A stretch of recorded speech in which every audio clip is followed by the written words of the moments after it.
Hey, everybody, and welcome to the Mighty Matt podcast. This is a huge one, guys. I got one of the most amazing beast mode business guys in the world. I'm talking, of course, about Billy Price, the founder of Billy Footwear. Billy, how you doing? I am doing so good. I am so looking forward to this conversation. I love it. Thank you so much for taking the time. So I've been kicking these off. I've always hated, what's your disability? What's wrong with you? I feel like, it takes great strength to overcome obstacles in life. So what I'm asking people is, when did you become mighty? I love the way you put that.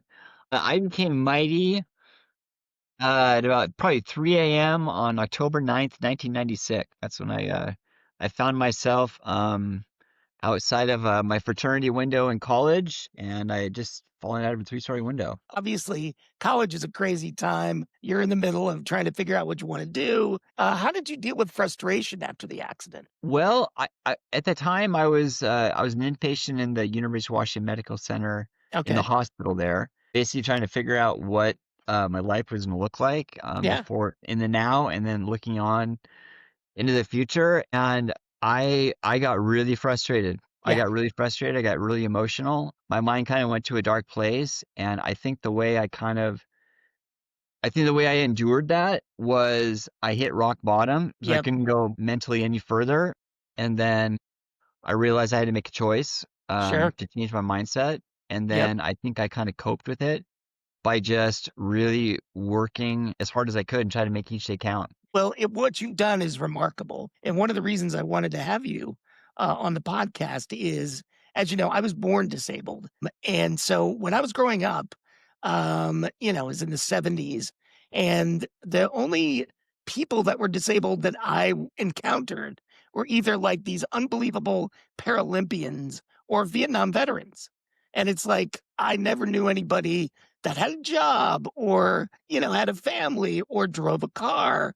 And so figuring out what to do, to kind of make a living and make your way in life was a big deal. And so I love the fact that you sort of had an idea and brought it into fruition. So could you tell me a little bit about when you decided to sort of revolutionize the shoe? Well, first off, thanks. I mean, thank you for sharing your side of Yeah. the story too. So it happened over a Christmas party, really. I was catching up with a longtime friend, Mr. Darren Yep. Donaldson, who's my fellow co-founder at this point. We were catching up over a beer in December of 2011. And as we were catching up, he was sharing with me that he went out somewhere to learn how to make a pair of shoes. And Oh, when he said cool. that, my mind went to, well, since being in a chair, I've never been able to put my shoes on independently. Yep. And here's an idea I've been kicking around, and it's a matter of putting a zipper, which isn't necessarily original, but the way I was thinking was if it went on the outside of the shoe around the toe where the whole up of the Yep. shoe could fold over,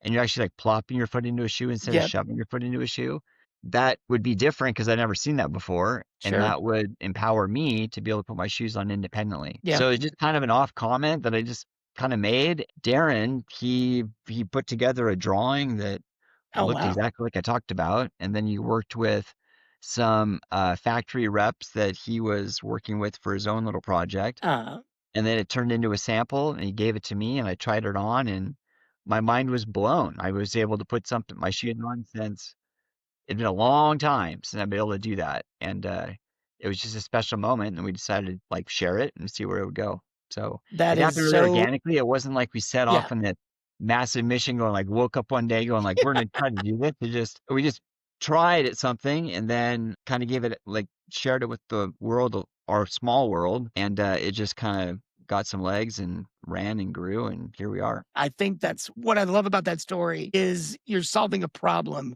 for a ton of people that struggle, right? Whether even if it's dexterity issues, if you're older, or even my son, he doesn't have a disability, but has a little trouble tying his shoes. And so, it's a perfect solution for him as well. So, I commend you for all the work you've done. The one thing I wanted to ask you was, so you get this idea, you produce the shoe. How did it feel to actually sell that first pair of shoes? Well, it felt really good. I mean, short answer, it felt really, really good. Yeah. And there was actually a couple of moments there were a couple like first shoe moments. I mean, first Yeah. was when we did a crowd surfing crowdsurfing, a crowdsourcing, that's what I meant to say, crowdsourcing Yeah, yeah, campaign for Kickstarter. We actually did that twice. And then just seeing the response from our network and then the yep, network of our network participate in those crowdsourcing campaigns was just so heartwarming and just it just felt good to be able to know we had this foundational audience that's behind us pushing it. And sure. then the first time we sold I mean, I remember the gal's name. Her name was Ashley Walsh. I mean, Oh, like our nice. first Ashley, if e-commerce. you're out there, we love you. Yeah, I think she's in Australia at this point, but she Great. was our first e-commerce customer when you turned the machine on. And coincidentally, she lived in the same town that my parents lived. So we Wow. actually went out there and hand delivered it. No Like way. I'm like, this is gonna be the first sale of many. Here's sale Yeah. number one on .com. And now it's like north of like 400,000. So it's Oh my God. pretty wild. Congratulations.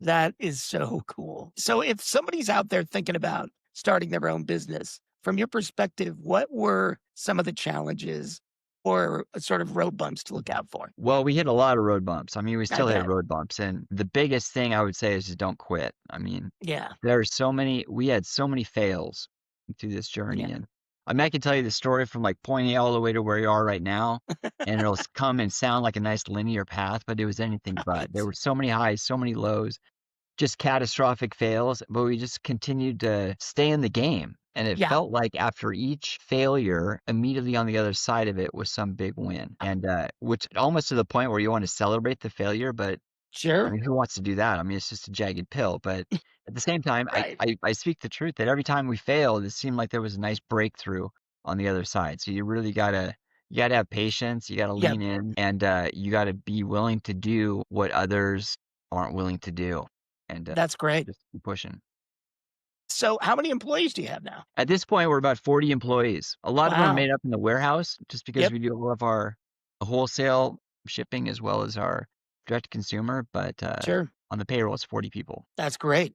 And what are you thinking about next for Billy Footwear? I know you've got obviously a variety of different styles, different for different activities, but what else do you have on the sort of roadmap? Well, the big thing is growth at this Yep. point. I guess that's always I guess like kind of a cliche answer. You always want to keep growing. As you pointed out, like we have lots of different styles. We have kids, toddler, men's, women's, high Yep. tops, low tops. We got boots. We have more of a running shoe. We have shoes that are more catered if you wear orthotic braces. A lot like just a real assortment. Sure. The big thing right now is growth, and the main thing that is going to spur that is just more brand awareness. When we first started, a lot of our initial success just came through word of mouth. I mean, people would have their Yep. own personal victory and then they would share it. Or it could be there's a lot of clinics now, like orthopedic Sure. clinics that are recommending the brand for their patients that use orthotic braces. So that's another word of mouth thing. But there's so many people who want to be a brand that's like just a household name brand. So for us to really Absolutely. get there, there's still a lot of work to be done. So that's really So that's enough about business. I want to have some fun. What do you generally do for fun? well, a lot of my fun now is vicariously occurring through my kids. So There you go. I got a 6-year-old and a 3-year-old, and well, and my wife is really the one that keeps the train on the rails. But I mean, there's just Sure. so much fun watching them grow, and now taking them soccer practice and scouts and all that stuff. So a lot of my fun Yeah, has just been watching the joy coming from my kids. sure. Having a young one just share that joy with you as well. But I remember an old conversation.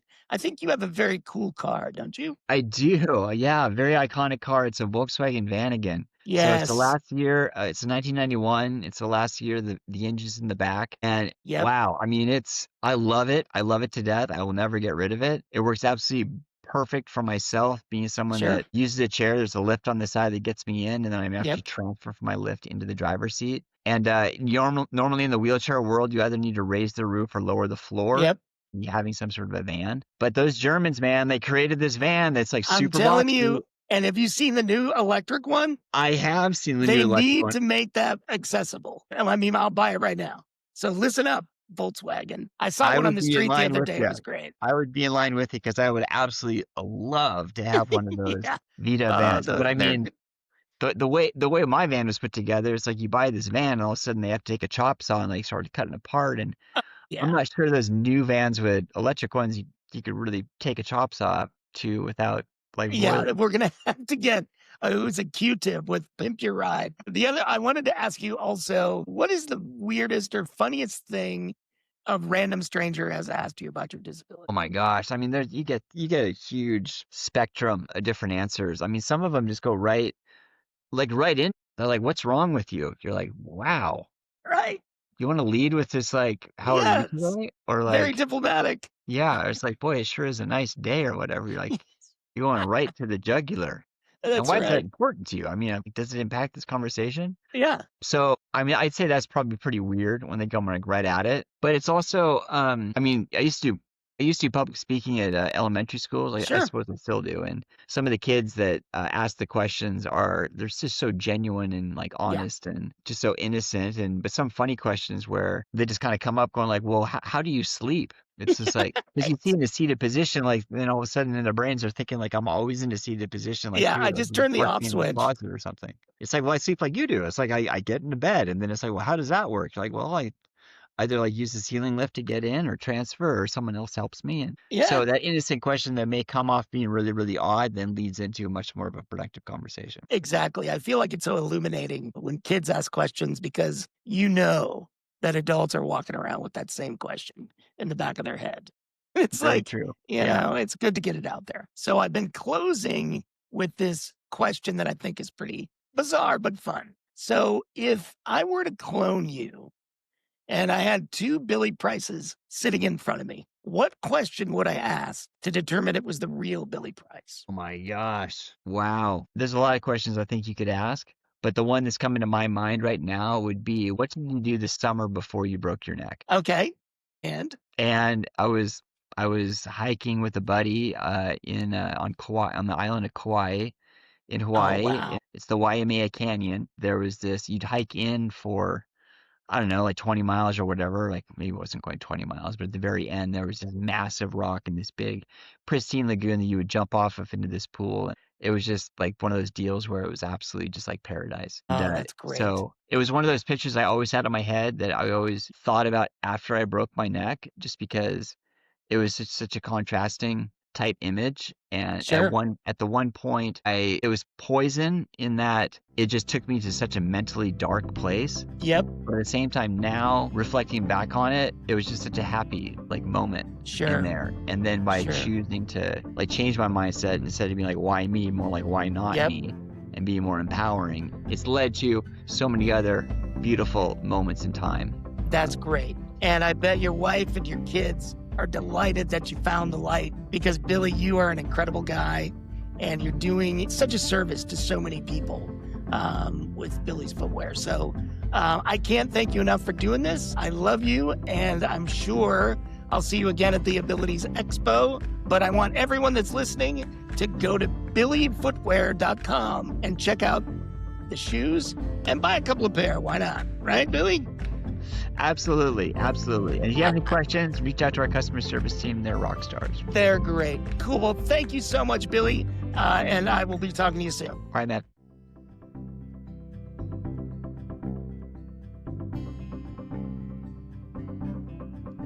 I hope you enjoyed that episode, and I hope you'll click like and subscribe so you can meet the mighty.